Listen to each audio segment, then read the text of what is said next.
सुरेश और साधना आज बहुत खुश थे और अपना सामान बांध रहे थे क्योंकि वो लोग शहर से गांव रहने जा रहे थे। जी हाँ, सही पड़ा, शहर से गांव जा रहे थे रहने। क्योंकि ज्यादातर तो गांव से शहर आते समय लोग ज्यादा खुश होते हैं। लेकिन उनके बेटा बहू बेटी उनके इस फैसले से खुश नहीं थे। वो उन्हें बहुत समझाने की कोशिश कर रहे थे। क्या जरूरत है गांव में जाकर रहने की? यहाँ इनका बड़ा फ्लैट है, किसी चीज की कमी नहीं है। आपके लिए नौकर लगा कर रखे हैं, इतनी सुविधाएं हैं, इतने अच्छे डॉक्टर हैं, तो क्यों आप लोगों ने गांव जाने की जिद पकड़ी हुए है? ये कह कहकर उनका बेटा रजत उन्हें समझाने की कोशिश कर रहा था। लेकिन सुरेश और साधना ने तो पक्का इरादा कर लिया था। रजत की बात सुनते सुनते सुरेश जी परेशान हो गए। अब उन्होंने बोल ही दिया, रजत बेटा हमें जाने दो, हमारा यहाँ शहर में मन नहीं लगता। लेकिन क्यों पापा, क्या परेशानी है आपको? सुरेश अकेलेपन की। यह सुनकर रजत चुप हो गया। तुम कहते हो क्या कमी है आपको? इतना बड़ा घर है रहने के लिए। तुम और बहू तो विदेश में रहते हो, 2 साल में एक बार आते हो। घर में दो दो नौकर लगे हैं, लेकिन अब हम 2 लोगों का काम ही कितना है? आखिरकार क्या है शहर में बताओ? ऊंची ऊंची इमारतें, भीड़ भरी सड़क या शॉपिंग मॉल, और क्या है? अब यहाँ हमारा और रहने का मन नहीं करता, जहाँ अपनों के पास अपनों के लिए समय नहीं। यह तुम्हारा इतना आलीशान खाली फ्लैट हमें काटने को दौड़ता है। और सही कहूँ तो तेरी माँ की बीमारी का कारण अकेलेपन है, जो दुनिया का कोई भी डॉक्टर ठीक नहीं कर सकता। तेरी बहन की भी शादी हो गई, वह भी अपने ससुराल की हो गई। पिछले महीने तेरी माँ कितनी बीमारी थी, कई बार हमने रीना हमारी बेटी को बुलाया कुछ दिन माँ के साथ रह ले, लेकिन बस 1 घंटे के लिए आए और हाल पूछकर चली गई। लेकिन अब क्या कहूँ, उसमें उसकी गलती नहीं। शादी के बाद तो लड़कियां अपनी गृहस्थी के बंध जाती हैं, माँ बाप का हक ही नहीं रह जाता उन पर। सुरेश और साधना पर बच्चों का बस नहीं चला और वह निकल गए गांव के लिए। दोनों बस में बैठे थे। जैसे ही शहर की भीड़ भाड़ खत्म हुए, खाली रास्ते और बड़े बड़े खेत दिखने लगे, साधना पुरानी यादों में खो गई। उन्हें वह समय याद आ रहा था जब शादी के बाद वह अपने माँ बाप को कोस रही थीं। क्या क्या सपने देखे थे, शादी के बाद तो गांव से छुटकारा मिलेगा, किसी ऐसे घर में शादी करेंगे माँ पापा जो शहर में होगा, फिर शहर में जाकर रहूंगी। लेकिन शादी की तो वही गांव के सुरेश से, अब यहीं इसी गांव में पैदा हुई, यहीं मर जाऊंगी। शुरू शुरू में तो सुरेश को अपने पास भी नहीं आने देती थी।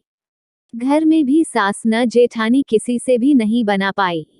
मजबूरी में सास ससुर ने ही सुरेश को शहर में बसने के लिए कह दिया था, और आज वो दिन है जब ये शहर ही साधना को काटने को आता था। अब इस शहर में उसका दम घुटने लगा था। यहाँ की हवा विषैली लगने लगी थी।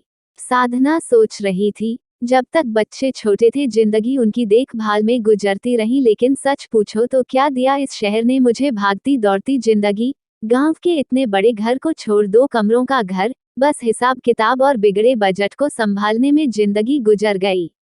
बस बच्चों को पढ़ा लिखा दिया, यही संतोष है। लेकिन सच कहूँ तो उससे भी क्या हुआ, बच्चे जितना पढ़ते चले गए उतना ही दूर होते चले गए।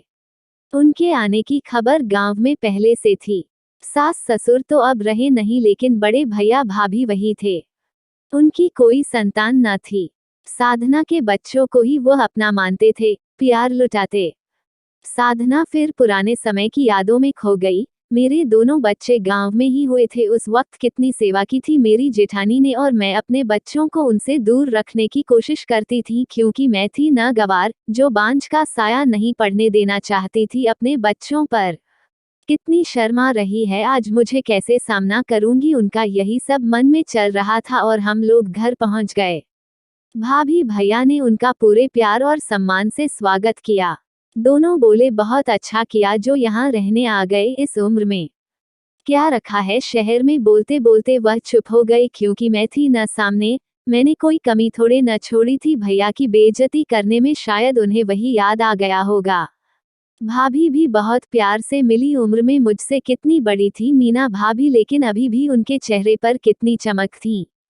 और मैं शहर में रही इतने साल, हमेशा पार्लर जाना, अपना ख्याल रखना, धूल मिट्टी से बिल्कुल ही दूर रहना, लेकिन फिर भी बेजान सा हो चला था शरीर, और चेहरे की लकीरें मुझे उम्र से ज्यादा दिखाने लगी थी, या यूं कहे मेरे मन का जहर मुझे ही खाए जा रहा था। सुरेश की भी गुनहगार थी, उनको उनके परिवार से अलग कर दिया था मैंने।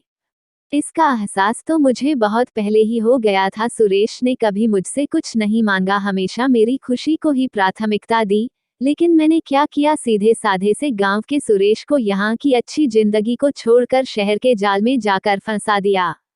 कितनी मेहनत की वहाँ सुरेश ने मुझे अपने बच्चों को अच्छी जिंदगी देने के लिए। सच में बहुत अफसोस था मुझे इस बात का, मैं अगर जिद न करती तो कितना खुश रहता यहाँ गांव में, अपने घर में, अपने परिवार के साथ, अपने माँ बाप के साथ। गुनहगार तो मैं सबसे ज्यादा अपने सास ससुर की थी, जो मैंने उनका बेटा उनसे दूर कर दिया था। सच कहूँ तो इसका एहसास मुझे तब हुआ जब मेरे बच्चे मुझसे दूर हुए। मैं तो संभाल ही नहीं पा रही अपने आप को। बच्चों की जुदाई और अकेलेपन ने तो मुझे पागल सा बना दिया है।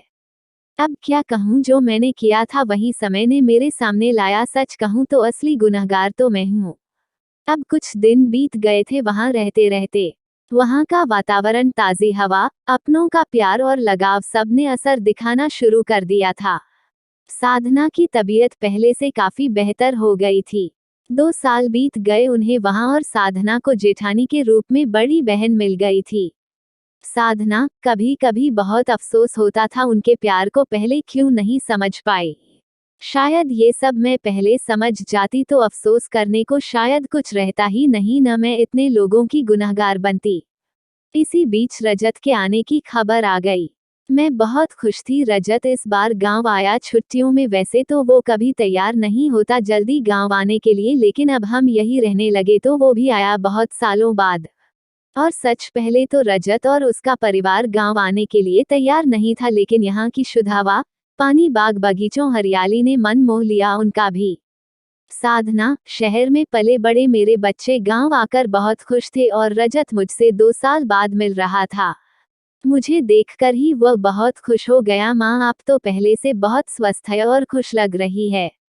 हम विदेश में जब रहते हैं और आप लोग जब शहर में अकेले रहते थे तो हमें हमेशा आपकी फिक्र लगी रहती थी, लेकिन जब आप यहाँ गांव में सबके साथ रह रही हैं पिछले 2 सालों से, तो सच बताऊं हम भी सुकून से है। आपके साथ साथ हमें बड़े पापा और मम्मी का भी प्यार मिल रहा था।